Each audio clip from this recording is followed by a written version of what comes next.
Opinião livre, e eu continuo falando com vocês direto de Orlando, na Flórida. E o meu convidado agora é o engenheiro mecânico Jefferson da Silveira, que está morando no Canadá, em Montreal. Jefferson, obrigado por me atender. É isso, Diego. Uma satisfação é minha. Vamos aí. Bom, a gente conversa, somos amigos de longa data. E tu estás aí há pouco mais de um ano com a tua esposa no Canadá. E nós acompanhamos, eu e a Luciane, a gente acompanhou a tua mudança para o Canadá. Conta para mim, o que mudou na vida de vocês nestes pouco mais de 12 meses? Muda bastante coisa. Adaptação é um processo bastante difícil, ao mesmo tempo desafiador e interessante. A vida aqui é muito mais fácil depois que você está devidamente instalado, empregado. Aqui mesmo, ganhando salário mínimo, tu vive muito bem e já paga imposto de renda, diferente do Brasil. A principal diferença é se acostumar com a sensação de segurança, né? Tu não precisa te preocupar com insegurança. Eu moro num basement, que seria um porão no Brasil, um apartamento super iluminado no basement, e não tem nenhum tipo de grade. Se abrir a janela aqui, eu saio por ela, qualquer um entra a hora que for, e tu não conhece alguém que conheceu alguém que disse que alguém foi assaltado. Sim. Existe furto de bicicleta, existe furto de carro, mas os carros, para te ter uma ideia, que nem alarme volumétrico desses que tu quebra o vidro e dispara aí no Brasil, não tem. Bom, então a grande mudança, vamos dizer assim, a grande mudança é o aspecto da segurança. E isso muda tudo na vida de uma pessoa. Muda tudo. Por exemplo, a minha esposa agora conseguiu um curso de francês pelo governo, que ela vai fazer todos os dias das 6h15 às 10h10 da noite. Ela está aproximadamente do outro lado da cidade. Seria a mesma coisa que eu morar na Zona Sul e ela fazer o curso na CIS Brasil, em Porto Alegre.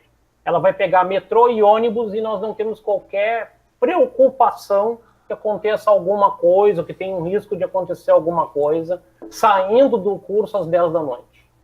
Bom, e Montreal é uma cidade grande, relativamente grande, né? Quantos habitantes? Ela tem 2 milhões de habitantes fixos, vai a 3,5 milhões durante a semana. É uma cidade muito plana e muito longa. Uhum. É uma cidade extremamente longa. Você é servido por 4 linhas de metrô extremamente rápidas e um monte de ônibus ligado a tudo isso, tu tem uma possibilidade de deslocar bastante longe, né? Tu vai bem longe. Sim. Agora, Jefferson, tu és engenheiro mecânico, a tua esposa empreendedora, né? Uhum. O que deu em vocês se mudarem para o Canadá? Acho que o fator segurança fica claro que pesou, mas não deve ter sido o único. E por que vocês escolheram Montreal?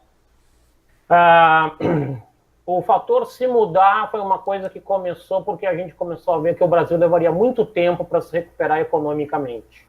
Aqui a economia está bombando a toda. E agora que o Trump fez as coisas do outro lado de lá da fronteira, de melhorar a economia lá, cada vez melhora a economia mais aqui, porque você trabalha muito para os Estados Unidos. A empresa onde eu trabalho trabalha 90% para os Estados Unidos. E por que Montreal? Porque o processo de migração para o Canadá é o país que mais recebe gente no mundo de migração depois da Nova Zelândia. E o processo de migração do Canadá, ele pressupõe que você tenha uma idade, seja mais jovem, tenha muita formação e tenha um conjunto de pontos para você poder entrar no país. Só que o Quebec, a província francesa do Quebec, ela é quase um país separado, então ela tem o seu próprio sistema de imigração.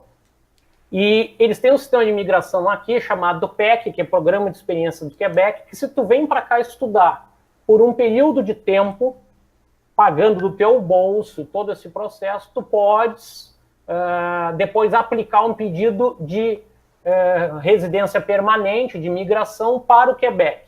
Uma vez que o Quebec aceite isso, tu pode aplicar para o nacional e aí tu vira residente permanente. 3 anos de residência permanente, tu te torna cidadão canadense, com passaporte, com tudo legalmente.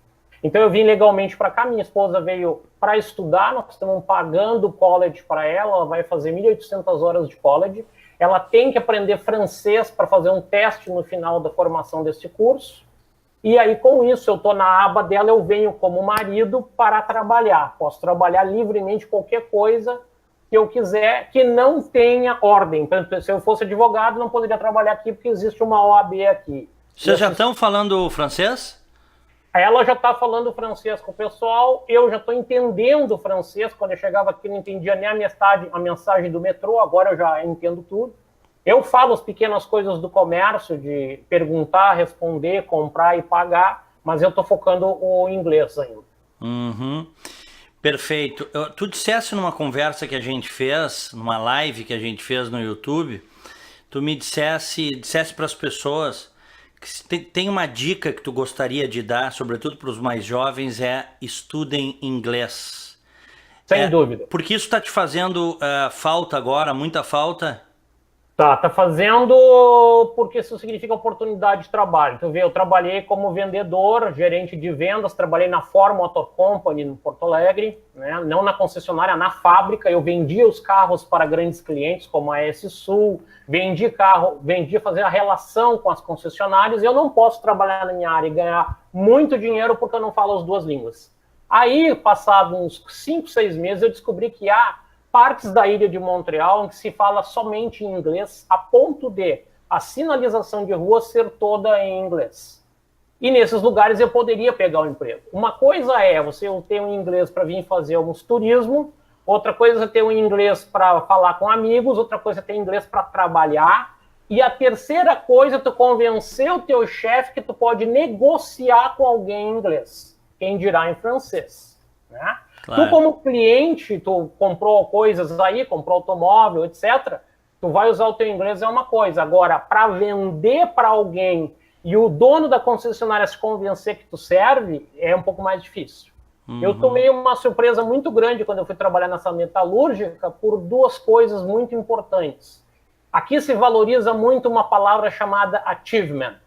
O que tu conquistou na tua vida? Então, se o Diego Casagrande, vamos usar de exemplo, for montar um currículo e for colocar tudo que ele fez na vida, ele vai colocar principalmente o que ele atingiu. Eu atinjo tantas mil pessoas com a minha opinião, milhares de pessoas. Isso é o que conta, o background e o que tu realizou. Não interessa tanto a tua formação, interessa muito mais o que tu fez de resultado em cada oportunidade de trabalho que tu conquistou. Então, eu tive a minha carreira de trabalho durante 14 anos na indústria metalmecânica, por influência do meu pai. Depois eu fui para o ramo de vendas e fiquei 23 anos no ramo de vendas. E eu consegui emprego aqui muito mais baseado no que eu fazia 23 anos antes do que no que eu tenho agora. No Brasil, eu já não conseguia mais trabalhar no mercado de carro, porque depois do mercado de carro eu fui para o ramo odontológico. Eu era gerente regional de uma empresa que fabricava equipamentos de uso de dentistas. No mercado brasileiro, não me aceitavam mais. Diziam que com 5 anos eu estava desatualizado. Aqui eles me aceitaram com experiência que eu tinha há 23 anos antes. Tem uma diferença cultural muito grande, o mercado é outro. A minha mulher, a Luciane, que tu conheces, ela fica impressionada com a idade de determinados repórteres, homens e mulheres, na televisão. Tem repórter que a gente vê na televisão aí com 60, 70 anos fazendo reportagem de rua. Eu peguei Uber com um senhor de 75 anos francês, de quebecois, como a gente chama em francês, o nome do sujeito que nasce no Quebec. Né? Uhum. Em francês é quebecois, em inglês é quebecer. E é quebecer também para mulher. Agora, para mulher que nasceu aqui, né, e fala o francês, é quebecoise. Mas por que tu achas que existe esse negócio no Brasil, que à medida em que o tempo vai chegando para as pessoas, quer dizer, quando a pessoa está no auge da experiência, não raro ela é descartada. Não necessariamente, tá? Mas há uma cultura de que o cara mais novo chega com mais gás, o cara mais novo tem mais a dar do que aquele que tem mais experiência. Eu não sei, o que tu pode me dizer? Qual é o teu sentimento, a tua visão sobre isso? Bom, eu empreendi no Brasil e eu tive um pequeno negócio antes disso tudo e eu tinha por norma contratar gente de tudo que era idade, até porque eu também tô com 52 anos, já estava vendo 10 anos depois, seriam 60. Não existe um motivo, na verdade, para te contratar uma pessoa de 60 anos que tenha gás para fazer fisicamente aquilo que ela faz, né? Porque existem trabalhos que precisam mais do uso do corpo. Mas eu acho que no Brasil é falta de mercado. Uhum. Um jovem, muito jovem, que mora com o pai e com a mãe, aceita uma mixaria de salário para poder entrar no mercado. Então, é mais barato. O problema é que no Brasil, a gente sabe, o Brasil comparado aqui, o Brasil não está numa crise. O Brasil simplesmente não existe o mercado. Aqui existe mercado. Aqui, se eu chegar amanhã e olhar atravessado para o meu chefe, ele me olhar atravessado, eu posso demitir ele, ou ele me demite, e eu atravesso a rua naquele bairro industrial ali, vou na empresa que me recolocou, e no outro dia, 2, 3 dias depois, eu vou ter outro emprego. Então, eles fazem muita questão de te reter. Aqui existe uma diferença entre patrão e empregado de respeito absurda. Eles passam todos os dias, te cumprimentam todos os dias. Eu estou lá de luva engraxada, eu tiro a luva para apertar a mão do dono da empresa, do filho do dono da empresa que está assumindo o negócio. Eles passaram nos primeiros dias 2, 3 vezes por mim para me perguntar se eu estava bem, se eu estava sendo bem tratado, se eu ia continuar na empresa quando eu fechei a primeira semana. Semana que vem tu volta? É óbvio. Eu trabalhei com outras pessoas aqui que o sujeito chegou e disse assim para mim, não, eu paro às 4h30. E como eu ia de carona com ele até o trabalho, não tem problema. Ele disse assim, olha, vai estar muito frio amanhã de manhã cedo, vamos começar a trabalhar pelas 10, porque era um trabalho na rua, eu estava ajudando numa construção civil. E ele chegou e disse, começar às 10, eu disse, não tem problema, amanhã é sexta, a gente fica até às 6, daí se tu não te importar. Como assim se eu não me importar? Eu sou um empregado, eu preciso de ti para receber meu dinheiro. Não, isso aqui é parceria. Se eu forçar a barra, tu vai embora, eu fico sem ninguém. É isso aí. Mas também aí entra uma outra questão, que é o fato de tu não ter uma CLT travando as relações de trabalho. Eu não estou dizendo que você não tenha que ter, mesmo aqui nos Estados Unidos, você tem um mínimo de direitos e proteções, mas ninguém trava ninguém. É fácil contratar e é fácil demitir. É fácil pegar um emprego e é fácil ligar pro patrão e dizer, olha, tô fora, deu. Então, assim, imagino que no Canadá seja parecido, né? Aqui no Canadá eles nem ligam, eles mandam e-mail. Ah, é por e-mail. Amanhã eu não vou, não quero mais, muito obrigado. E o cara ainda, às vezes, o patrão ainda fica, às vezes, brigando por e-mail ou ligando para o funcionário dizendo, eu aumento mais $1 a tua hora, e essa coisa toda. A minha empresa é um negócio muito sensacional, porque eu fui entender depois que eu trabalhava 40 horas e recebia 40 horas. Porque normalmente quando tu pega um emprego de 40 horas permanente aqui, tu ganha 37 horas e meia, porque eles não pagam a meia hora do almoço. A minha paga, horário cheio, né? Eu recebo tudo. E isso é uma forma de reter a pessoa. Aqui é muito fácil contratar e tu só tem alguma coisa para pagar quando o funcionário sair, depois que ele ficar no mínimo 3, 4, 5 anos trabalhando contigo. Aí começa a haver uma legislação de indenização. Mas o que é isso, na verdade? Ela é um mínimo. Aqui existe uma ideia de a lei trabalhista, ela é toda baseada no mínimo. Por exemplo, eu tenho 1 ano de empresa, eu tenho o mínimo de 2 semanas de férias. Posso pedir mais uma não remunerada. Se eu aumentar esse tempo para 5 anos, eu vou ter direito a 1 mês. Isso é um mínimo. O patrão pode me dar muito mais num contrato direto, como ele quiser. E a mesma coisa, depois de 5 anos, eu vou ter direito a uma indenização, que é assim, tipo, 4 meses de salário se eu for demitido. E isso foi criado pelo empresariado que pediu ao governo esse tipo de coisa como forma de reter o funcionário, que todos o façam. Claro. Né? Eu conheço um vendedor de automóveis aqui que foi trocar de emprego e ele chegou e disse assim, eu levo comigo 25, 30, 50 clientes fiéis. O cara chegou e acertou com ele, mas eu quero 6 meses de garantia de emprego. Como é que funciona 6 meses de garantia de emprego? Se ele for demitido, ele não recebe 6 meses. Ele vai receber o salário que ele fez médio durante o período que ele trabalhou, nos próximos 6 meses, pago durante 6 meses. Não é tudo de uma vez só. Entendi. Entendeu? E isso é o máximo que existe aqui. O que tem aqui muito pesado, que é diferente do Brasil, é a coisa da agressão do patrão ao funcionário. Sim. O patrão não pode xingar o funcionário. Sim, o dano moral, né? O assédio moral.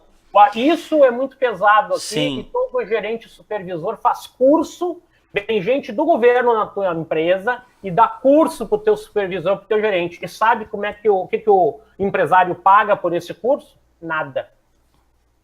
Isso sai do bolso do governo, é interesse dele. Claro. Então evita o conflito. Então, assim, se tu tiver que brigar com o funcionário, gritar com o funcionário, levantar a voz, bota pra rua, numa boa, que é muito mais barato. Claro, sem dúvida. E tem uma outra coisa que eu acho que é muito interessante, né? Os trabalhos, e tu tá vivendo isso aí, tu és um engenheiro mecânico, já ocupasse cargos de chefia, né? Depois saísse, fosse para outras áreas que não a tua área inicial do setor automotivo, né? E agora tu tá aí com a tua esposa no Canadá há pouco mais de um ano. Veja, tu tá trabalhando, não é, Jefferson? Numa área que tu não trabalharias no Brasil. Não. Não trabalharias, né? De jeito nenhum. O que tu tá fazendo aí? Na verdade, eu trabalho numa empresa cuja parte em mecânica no Brasil é pouco utilizada, que eles chamam de spinning metal. O spinning metal é um processo em que tu pega uma chapa de metal e, utilizando o maquinário, tu transforma ela em outras peças. Exemplo, aquele vasinho de plantas atrás da tua cabeça. Aquele vasinho de planta de metal que está atrás da tua cabeça ali é feito a partir de uma chapa. E é uma máquina que faz isso. Só que existem peças muito mais complexas que isso, e essa empresa fabrica essas peças. Em vez de tu pegar um bloco de aço, abrir um buraco e usinar ele por fora, cortar ele por fora e por dentro, tu conforma a chapa. Então a gente passa o dia fazendo peças de clientes que já são clientes antigos de muitos anos. Nós já temos as matrizes das peças. A empresa tem matriz no estoque dela que fecha no valor, se ela fosse fabricar as matrizes hoje, em torno de 25 milhões de dólares. Uhum. Só para a gente ter uma ideia, toda uma empresa, agora me lembro se é Pacific Rail ou é a Road Rail nos Estados Unidos, compra uma peça específica do sistema de suspensão dos trens nos Estados Unidos da gente. Quando tu foste te apresentar, como é que chegasse nessa empresa aí? Foi bem interessante. Uma empresa de recrutamento estava fazendo, num sábado, uma mesa, portas abertas, como eles chamam, portas abertas aqui. E eles estavam recebendo no shopping center, que fica um shopping center maravilhoso, que fica perto dessa área industrial. Eu fui até o shopping center para almoçar, vi a mesa lá e fui conversar com umas meninas de 20 e poucos anos. Aí elas me pediram meu currículo, eu mandei por e-mail, elas analisaram e me chamaram para conversar. Sentaram, conversaram com isso, até o inglês para customer service se realmente está um pouco ruim, não vai passar. Isso teria que ter francês. Mas essa parte de metal aqui, metalúrgica aqui, questão de metal aqui, isso que tem campo. Quer experimentar? Quero. Então eu vou mandar já para um cliente. Eles me mandaram para um primeiro cliente que fabricava máquinas e equipamentos de análise médica. Então o equipamento era extremamente sofisticado. Eu fui lá, fiz um teste e acabei não passando. Eu precisava ter uma habilidade manual que eu não tinha. Aí fui no segundo, sentei com o cara, conversei com o dono da empresa, com o filho do dono da empresa, 10 minutos, e o cara disse assim, tá contratado. Que é essa que tu tá agora. É essa que eu tô agora. Qual é o tamanho da empresa? Quantos funcionários? 28 funcionários. Isso é uma coisa muito interessante aqui. Ele me disse uma coisa que mostra um pouco da doença que o Quebec tem, porque o Quebec ele é um pouco social-democrata, principalmente na mão do Partido Liberal, que está no governo federal e no governo do Quebec. O Quebec tem uma característica assim, muita empresa pequena, pequenininha, né, desde uma pessoa até 10 pessoas, e algumas monstruosas empresas, como a Bombardier, que concorre com o Brasil, que concorre com a Boeing nos Estados Unidos, a indústria aeroespacial todinha do Canadá, que fabricou, inclusive, aviões de caça, fica aqui, a NASA do Canadá fica aqui perto de Montreal. E isso acontece porque o Canadá, com essa visão social-democrata, investe em mega empresas e bota dinheiro público. Mas ela cobra um imposto muito pesado, Quebec especificamente, então não tem muita média empresa. Tu conseguir sair da pequena, te transformar numa média. E isso não é um número de economia saudável. A empresa que eu estou é uma média empresa. Entendeu? Isso é o que está acontecendo agora aqui. na campanha eleitoral da Flórida, que tem um candidato que é à esquerda dentro do Partido Democrata, o Gillum, que ele está dizendo o seguinte: eu não vou aumentar o imposto dos pagadores de impostos, eu vou aumentar o imposto das empresas. É um idiota. Quem é que ele acha que vai pagar? Não é por acaso que o Bernie Sanders desembarcou aqui para apoiá-lo, tá? Uhum. Quem paga é o consumidor. E é isso que o americano, né, Jefferson, tem muito claro. Quando você taxa muito fortemente as empresas, você impede que quem é pequeno fique maior. Isso é um fato concreto. E isso é um problema interessante, porque você atravessa a fronteira para o Ontário, as coisas caem de preço, a gasolina cai de preço e tem muita empresa de médio porte. Então, o Quebec é ótimo para mim, porque esse sistema, por estudo, não limita a idade para entrar no Canadá legalmente. Mas ele não é futuro para mim. A minha ideia é sair daqui depois que a gente tiver concluído o processo de imigração.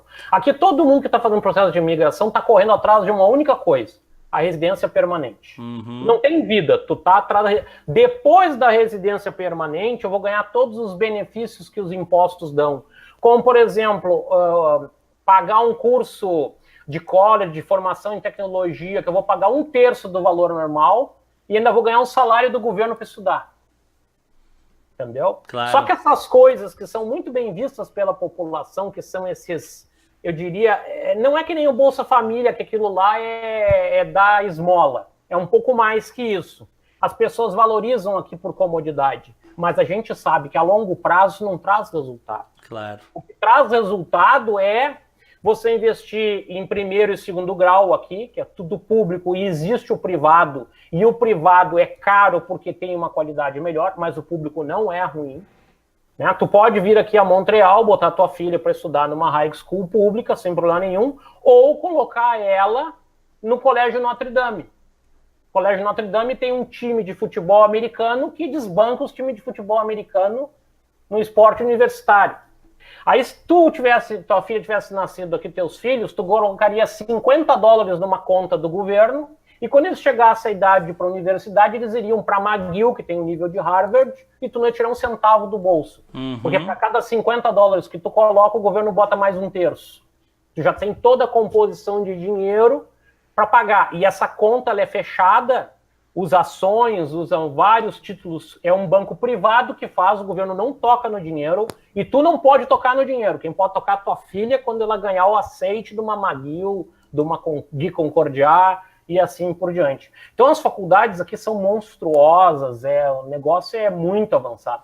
O ensino no Canadá é de alto nível, tanto que depois do Japão e da Estônia, o Canadá é o país mais desenvolvido em ranking de educação, ele está acima dos Estados Unidos. Não porque as universidades sejam melhores, elas concorrem de igual a igual, mas é porque o ensino básico aqui é muito forte.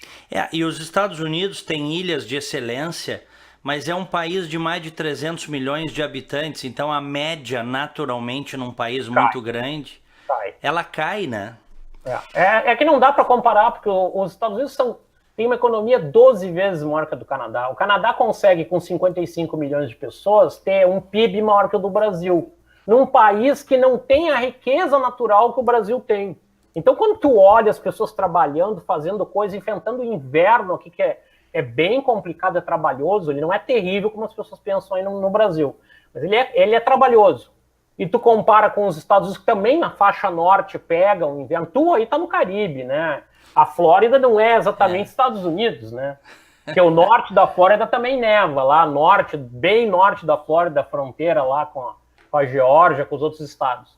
Então, assim, eles conseguem fazer, cara. Por que a gente não consegue? Porque no Brasil a gente faz força para não conseguir. Essa que é a verdade. É verdade. Jefferson, eu tenho 30 segundos para terminar esse nosso bate-papo, que está agradabilíssimo. O que tu dirias para quem está nos assistindo e que pensa, poxa, daqui a pouco eu vou migrar, eu tenho muita vontade de ir para o Canadá. Como é que começa? Quem for jovem, que já se inscreva hoje mesmo lá no programa chamado Express Entry do governo canadense, que ele pode acabar atingindo o número de pontos, depois ele trabalha para atingir esse número de pontos e já vem para cá com a residência permanente garantida. Ele pode ir para qualquer província, não precisa vir para o Quebec. Quem tiver mais de 40 para 50 anos, já se informe sobre o programa de experiência do Quebec, o PEC, de estudo. Ele facilita muito o processo, não precisa muito dinheiro para o governo canadense aprovar a tua vinda para cá para estudar e te dar a residência, tudo legal. E o conselho que eu dou para todo mundo, estude inglês e, mais importante do que só aprender inglês, vá para grupos de conversação constantemente, mantenha o seu inglês lubrificado. Eu acho que esse é o grande ganho. E quem puder estudar TI, né, não precisa nem dizer... TI, se você for bom em TI, você está empregado em quase todos os lugares do mundo. Claro. Os caras dizem, vem. Né? Não, tinha um aqui que estava hospedado na casa de umas meninas. E com ótimos salários. Com ótimo salário, que o governo canadense estava ligando para ele para dar cidadania. Eu nunca vi isso. Uhum. Porque o cara era um gênio em segurança da internet. Uhum. Jefferson da Silveira, que é engenheiro mecânico, está morando no Canadá com a sua esposa há pouco mais de um ano. Obrigado por me atender, por conversar comigo aqui no Opinião Livre. Um abraço. Eu que agradeço, abraço. Valeu. Este Opinião Livre, e você sabe, eu falo sempre direto de Orlando, aqui na Flórida, na costa leste dos Estados Unidos.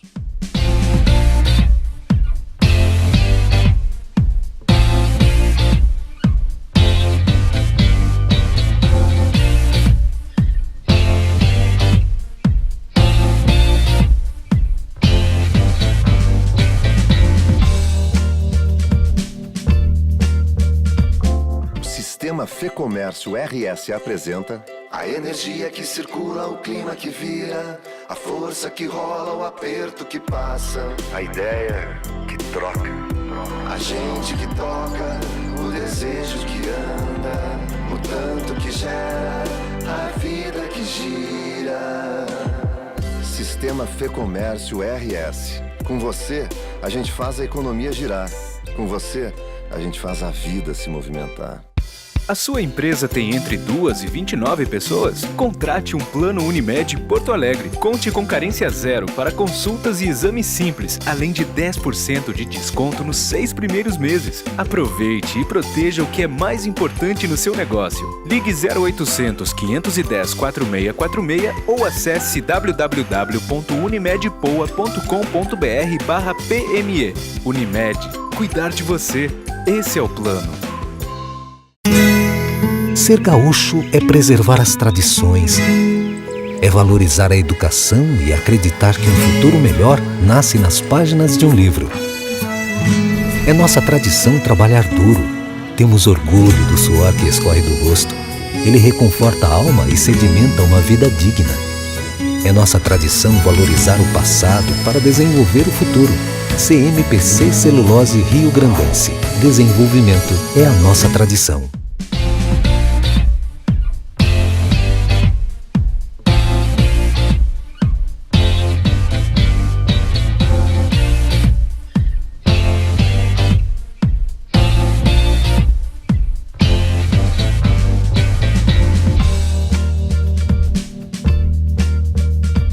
E eu estou aqui em Orlando, na Flórida, nos Estados Unidos, e tenho a satisfação de conversar agora com o promotor de justiça que está no interior do Rio Grande do Sul, o doutor Leonardo Jardim de Souza. Doutor Leonardo, obrigado por me atender. Obrigado pelo convite, Diego. É uma satisfação, um prazer estar falando contigo. Igualmente. O senhor está em Taquara, né? Estou em Taquara. Doutor Leonardo Jardim de Souza, que é promotor de justiça, atua nas promotorias criminais de Taquara, que é uma cidade que deve ficar, o quê? 1 hora de Porto Alegre, por aí? Aproximadamente, são 80 quilômetros aproximadamente. Uhum. Doutor Leonardo Souza, que além de ser um competente promotor de justiça, também é escritor, autor do livro Bandidolatria e Democídio, em parceria com o seu colega de Ministério Público, doutor Diego Pesce. Bem, doutor Leonardo Jardim de Souza, as coisas estão difíceis aí no Brasil, não é, doutor Leonardo? Mais de 60 mil homicídios, e o senhor tem sido um crítico de que nós não estamos nos movendo no sentido de mudar a realidade do país. São 63.880 homicídios, segundo o Anuário Brasileiro de Segurança Pública, no ano de 2017. E o caminho que nós vimos trilhando desde os anos 1980 em relação à política criminal é o mesmo que continua sendo tomado no momento como se fosse solucionar o problema que foi criado por ele mesmo.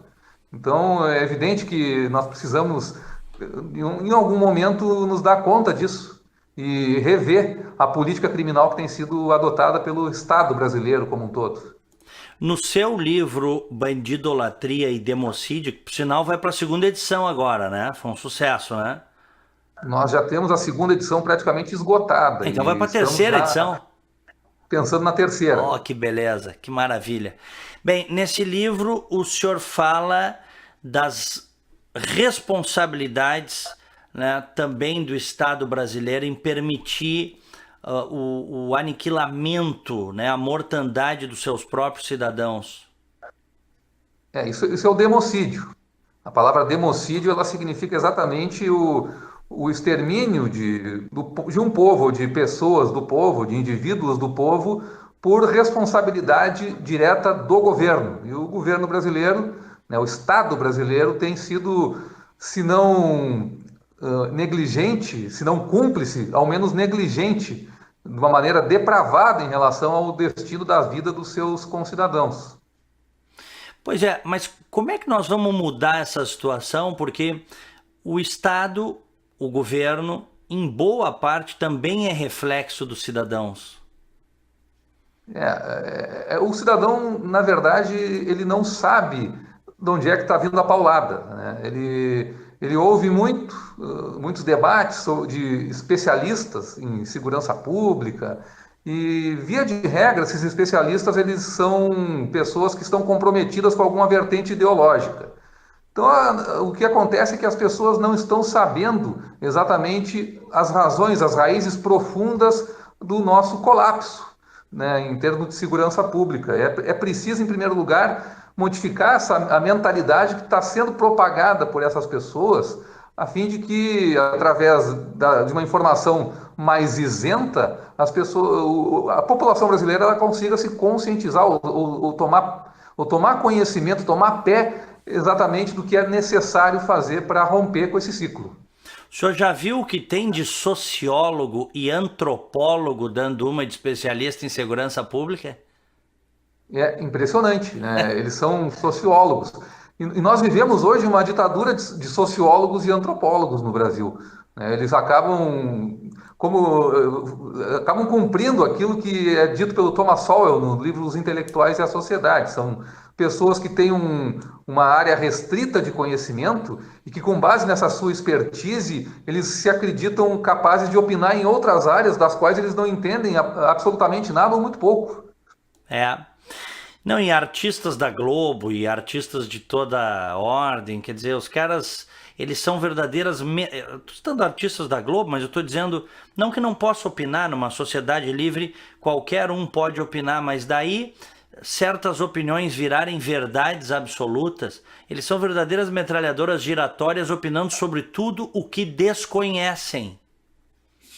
Mas, na verdade, o que eles são é aquilo que o Antônio Gramsci chama de intelectual coletivo. Quer dizer, são intelectuais orgânicos, no sentido gramsciano do termo, ou seja, isso se aplica tanto a esses especialistas, aí, antropólogos, sociólogos, como também a artistas, né, a escritores. São pessoas que, pode perceber que eles sempre reverberam, a opinião deles é sempre a mesma. Sempre uma opinião uniforme com aquilo que as pessoas da mesma turma, da mesma patota, diríamos assim, pensam. Ou seja, eles estão apenas servindo de bonecos de ventríloco. E, claro, com toda a autoridade, entre aspas, autoridade moral que é emprestada a eles pelo fato de eles estarem falando em nome de causas que são incontestáveis, como direitos humanos, liberdade, democracia, igualdade. né? E, no fim das contas, eles são artífices de um processo, são instrumentos de um processo que não é controlado por eles, eles nem muitas vezes sabem de onde vem. Mas eles ficam bem raivosos quando são confrontados com opiniões divergentes, né? Isso é uma característica de boa parte, não digo de todos, mas de boa parte dessa turma. São pessoas que não são preparadas intelectualmente para um debate. Eles são preparados emocionalmente para aplausos e para serem insensados. Quando acontece uma divergência, a tendência deles é fugir, né? Ou tentar, quando não tem como fugir, de alguma maneira anatematizar aquele oponente de ideias, para tentar, em vez de discutir a ideia, criar uma resistência contra a pessoa que está expondo a ideia. A gente tem visto muito aí os vídeos na internet, no YouTube, no Facebook.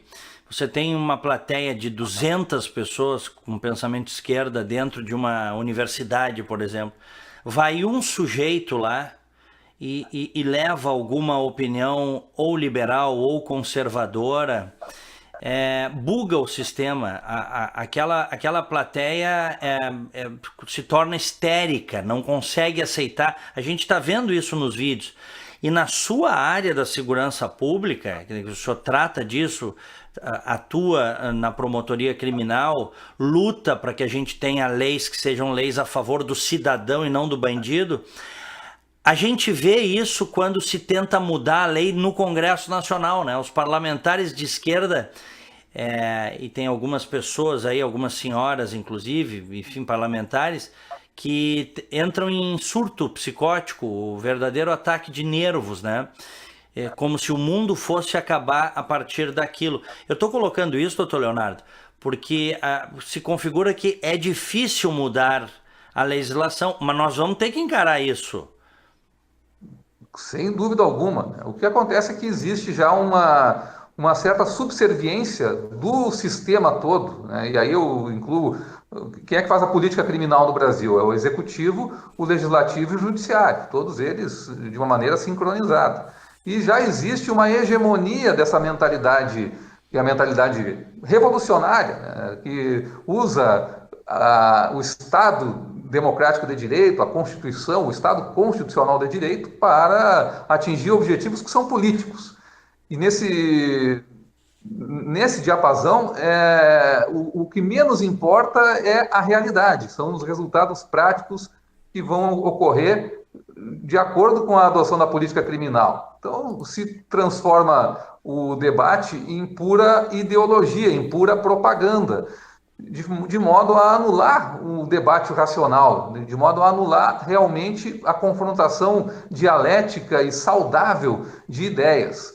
E essa hegemonia tendo sido estabelecida, fica fácil para esses grupos de pressão, representados por seus respectivos parlamentares, bloquearem qualquer iniciativa que venha contra isso, anatematizando, chamando, por exemplo, de retrocesso. Por que retrocesso? Porque seria um retrocesso em relação ao progresso em direção a um objetivo político que está traçado e que está sendo empreendido através do uso do direito constitucional, da teoria constitucional e da própria legislação, que nada vale perante essa leitura da Constituição em relação ao objetivo político, que é atingir a sociedade sem classes, né? O marxismo cultural tomou conta do debate público brasileiro e do debate jurídico. Não é diferente com o debate jurídico. O que o senhor mudaria hoje para que a gente pudesse voltar a ter mais segurança, o brasileiro pudesse ser mais feliz? Porque um povo sem segurança não é um povo feliz. Não tem nenhum sentido a vida se as pessoas não sabem se os filhos vão sair de casa e não vão voltar. E isso independe de classe social. O que o senhor faria, doutor Leonardo Jardim? Em primeiro lugar, mudança de mentalidade. Nós temos que defender direitos humanos. É claro que ninguém pode ser contra direitos humanos, mas quais os direitos humanos que nós estamos protegendo prioritariamente?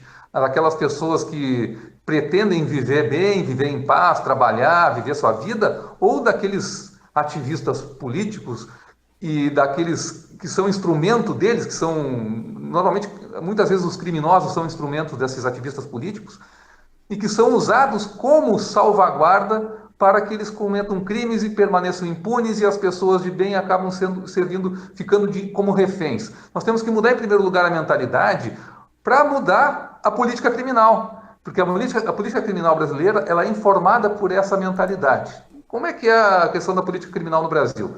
Nós temos uma política criminal que se abebera, se nutre nas águas da criminologia e da dogmática penal. E nós temos no Brasil um predomínio da criminologia crítica, que é marxista, e um predomínio na área criminal do garantismo penal, que é uma doutrina que se diz positivista, mas não é um positivismo tradicional, é um positivismo crítico, ou seja, os princípios, os direitos e garantias fundamentais, eles julgam a legislação como um todo e a própria política criminal que é levada a efeito pelo executivo, pelo legislativo e pelo judiciário. Daí é que as leis são abrandadas, né? A jurisprudência tende a abrandar a lei que já é frouxa e o executivo fica de mãos amarradas quando pretende, por exemplo, investir no aparato repressivo do Estado. A palavra repressão, ela virou um nome feio. Então, você reprimir a criminalidade é você estar oprimindo, na visão ideológica, os pobres, ao invés de estar protegendo justamente quem são as vítimas principais da criminalidade, que são os pobres. O debate brasileiro é completamente distorcido nesse aspecto. Então, nós temos que romper com isso para que nós possamos aplicar uma política criminal que contemple os direitos humanos daqueles que mais sofrem nas mãos dos bandidos. Bom, mas do jeito que as escolas e universidades estão tomadas, este rompimento não virá por aí. A sociedade civil vai ter que se mobilizar de outras formas, aliás, já vem se mobilizando, né? E felizmente já há hoje um pensamento crítico que está nascendo, mas não lhe parece que assim, nós vamos ter, claro, a escola, a universidade tem que se tentar também fazer crescer um novo pensar ali dentro, mas hoje isso não está colocado, está tudo tomado, tudo dominado, não é? Exatamente, das universidades que vem toda essa pretensa autoridade, aquilo que Antônio Gramsci chama de autoridade onipresente e invisível de um mandamento divino, de um imperativo categórico, vem das universidades. Por quê? Porque as pessoas acreditam que um título de doutor, de mestre, de pós-doutor, significa que a pessoa está um patamar acima da reles mortalidade, da reles humanidade, da reles massa ignara. Tudo que essas pessoas falam acaba sendo recebido como sendo Moisés descendo do Monte Sinai com a lei das 12 tábuas em mãos. Né? E nós sabemos que é justamente nas universidades que o ativismo político ele encontra a maior guarida. É ali que as pessoas estão mais tomadas pela ideologia. E as universidades hoje são sustentadas em muitos casos, ou na maioria dos casos, por fundações internacionais que promovem ativismo. Ou seja, os estudos científicos hoje, eles são direcionados para chegar a um determinado resultado, fazer um recorte da realidade e dizer aquilo que é interessante para a corrente ideológica. Ou seja, nós temos que começar a questionar a autoridade e questionar, inclusive, as intenções desses supostos experts, especialistas que vêm deitar regra para cima das pessoas, como se eles estivessem falando aquilo apenas por interesse científico e amor à verdade. Muitas vezes estão financiados por interesses políticos corporativos e muito bem pagos para dizer aquilo que interessa para essas correntes político-ideológicas. Então nós temos que criar meios ou outros veículos de validação do conhecimento. Ele não vem só das universidades, ele pode vir de outros setores que são independentes das universidades e muitas vezes estão procurando realmente a verdade, inclusive trazer a verdade para contrapor a ideologia que é trazida pela universidade. O senhor sabe que eu tive um professor, que por sinal foi um péssimo professor, eu não vou dar o nome aqui para não dar cartaz, mas é um ativista político de esquerda. Esse cidadão, sistematicamente em entrevistas, disse que não aborda autores conservadores e liberais nas suas aulas porque não há bibliografia. Ou seja, um negócio de uma desonestidade intelectual, e um sujeito desse está dentro da universidade, né?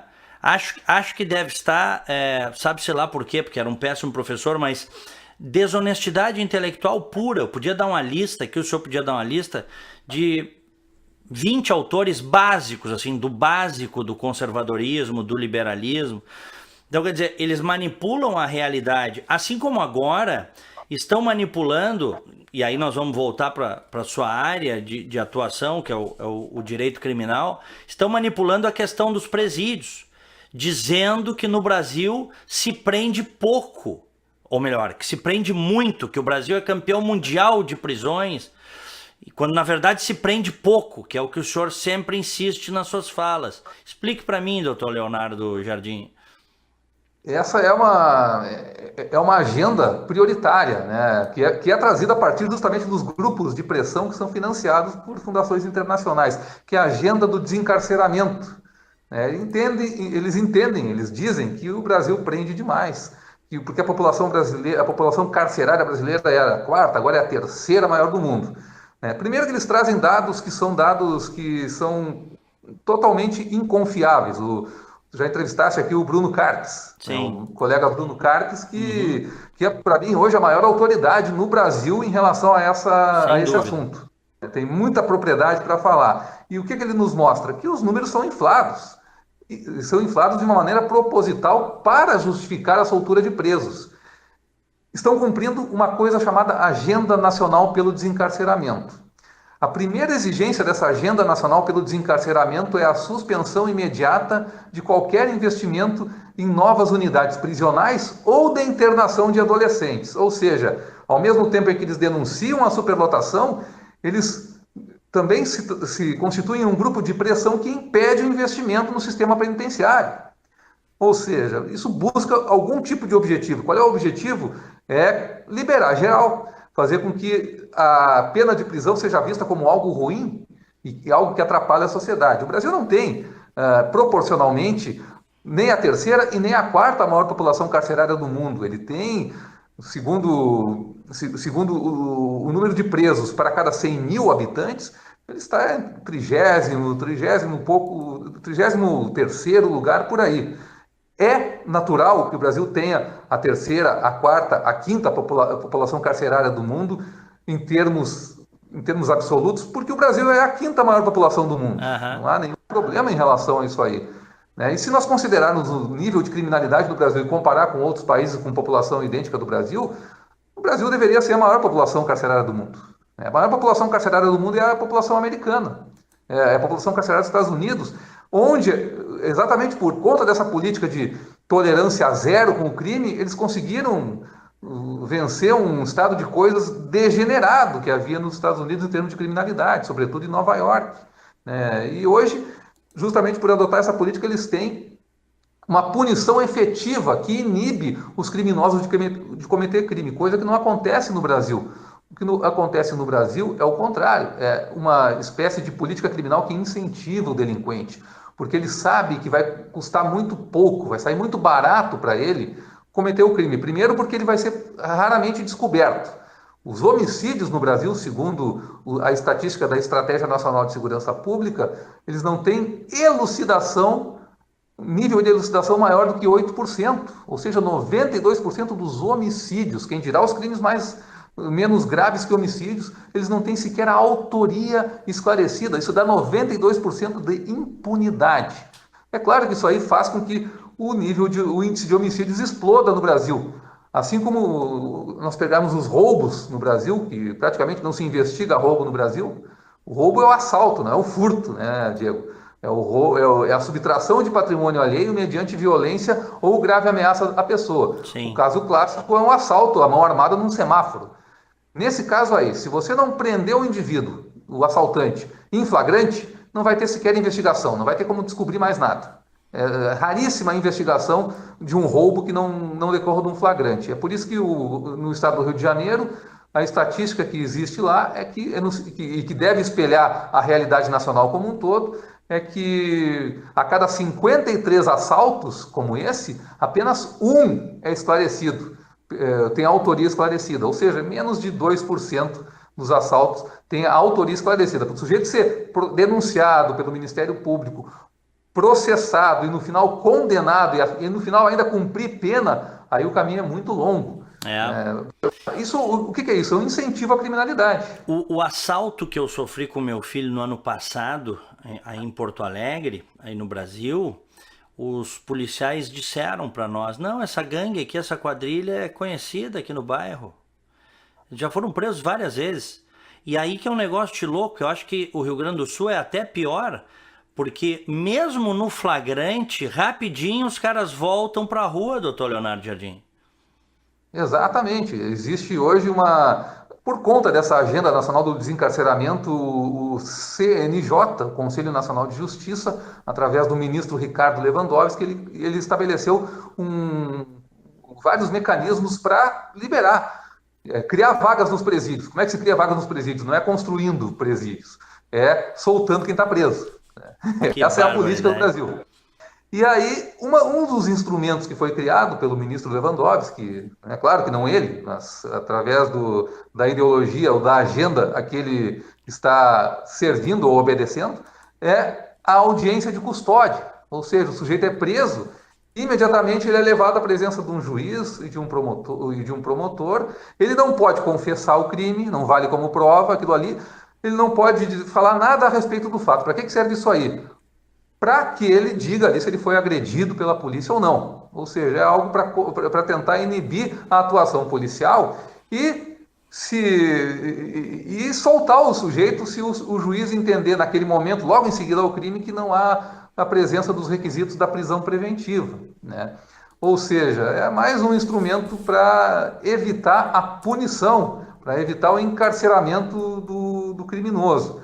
Então, é por isso que o sistema carcerário é considerado uma porta giratória, nas palavras do Bruno Carpes, né? Porque o sujeito que vai preso, se ele não sair na custódia, ele vai ser solto logo em seguida por entender que ele talvez seja primário, bons antecedentes, ou que o crime dele não é tão grave assim, um assalto à mão armada já não é mais grave no Brasil.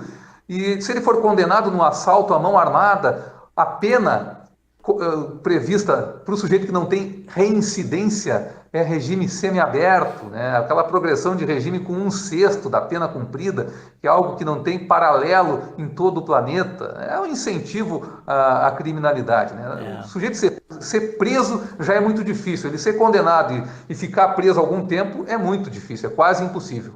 Infelizmente é uma situação dramática que vivemos e que, eu insisto, precisa ser mudada. Trabalhos como o que o senhor desenvolve e os seus pares são fundamentais para criar isso que o senhor falou, essa consciência nacional de que urge mudar, né? Nós estamos atrasados, inclusive, nisso. Doutor Leonardo Jardim, para fecharmos, o senhor está participando agora, é coordenador, junto com o doutor Diego Pesce, do curso Direito e Globalismo. Esqueça o marxismo, aprenda direito. Eu quero que o senhor conte para mim. Certo. Esse curso, nós recebemos, eu e o Diego Pesce, o convite do Berkeley Instituto Conservador, que é lá de São José dos Campos, em São Paulo, para coordenar pedagogicamente esse curso. A ideia é mostrar o quanto a ciência do direito, justamente a partir do que acontece nas universidades, ela tem sido perniciosa e tem servido para, na verdade, destruir aquilo que se entende por direito, né? O quanto a ciência do direito está sendo instrumentalizada para finalidades de geração de caos na sociedade, para a geração de um estado de coisas que venha a destruir a ordem estabelecida para substituir por um outro tipo de ordem, né? E substituir o próprio ser humano, ou transformar a própria natureza humana, né? E o que a ciência do direito tem a ver com isso? Tem muita coisa. Então nós montamos um time de professores de altíssima capacidade. Não foi difícil montar montar esse time de professores, porque a grande maioria dos bons pensadores do direito no Brasil hoje, eles não, justamente por serem bons, eles não estão comprometidos com essas agendas. Então nós fizemos, delimitamos aqui em vários temas que vão ser ministrados nas aulas, né, que já estão todas gravadas, já estão disponíveis, inclusive para o lançamento que vai ocorrer lá pelo final de setembro. E isso foi um trabalho muito satisfatório para nós, né? Porque nós vimos o resultado disso aí. Realmente, o curso ficou excelente, um conteúdo que o aluno comum de uma faculdade de Direito, de uma pós-graduação, de um mestrado, de um doutorado, de um pós-doutorado, não tem acesso. Simplesmente não tem acesso. Nós vamos mostrar com esse curso aqui uma realidade em relação ao direito que é um serviço de utilidade pública à população brasileira, para que ela comece a perceber o que os especialistas estão fazendo com o Brasil e por que nós temos que romper com isso. Vai ficar muito claro. Não é um curso que se destina somente a profissionais do direito, pelo contrário, é um curso que é destinado a qualquer pessoa interessada em saber como o direito está sendo utilizado ou corrompido para se tornar um instrumento de ação política. Muito bem. Dr. Leonardo Jardim de Souza, promotor de justiça, com atuação forte nas promotorias criminais de Taquara, coautor do livro Bandidolatria e Democídio. Obrigado por conversar comigo aqui no Opinião Livre e vamos ver se conversamos mais vezes. Obrigado, Diego. Obrigado mais uma vez pelo convite, pelo espaço, e é sempre um prazer falar contigo. Agora, ainda que à distância, né, podemos continuar mantendo contato. Conta comigo sempre que precisar para qualquer programa, gravar outro programa, ou para fazer as suas lives, que estão excelentes. Eu tenho acompanhado o trabalho que tens desenvolvido a partir aí de Orlando, e olha, sempre que posso, estou assistindo ao vivo, e se não consigo assistir ao vivo, eu dou um jeito de assistir depois a gravação. Parabéns pelo trabalho que tem desenvolvido aí. Muito obrigado. Vamos conversar muitas vezes ainda, doutor Leonardo, se Deus quiser. Este Opinião Livre, e eu falei direto de Orlando, aqui na Flórida, nos Estados Unidos.